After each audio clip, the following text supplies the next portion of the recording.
আপনি যাই করেন, আমার কথা শোনেন, আপনি যাই করেন, যত পাপই করেন না কেন, নামাজটা ছাড়েন না।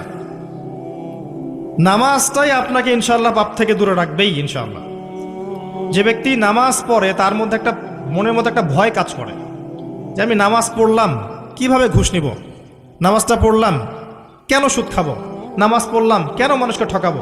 তার মনের ভিতরে কিন্তু একটা সারা একটা নকিং হবেই। ইন্না সালাতা তানহা আনিল ফাহশাই ওয়াল মুনকার, সালাত আপনাকে সমস্ত অশ্লীল এবং গর্হিত কাজ থেকে বিরত রাখবে ইনশাআল্লাহ।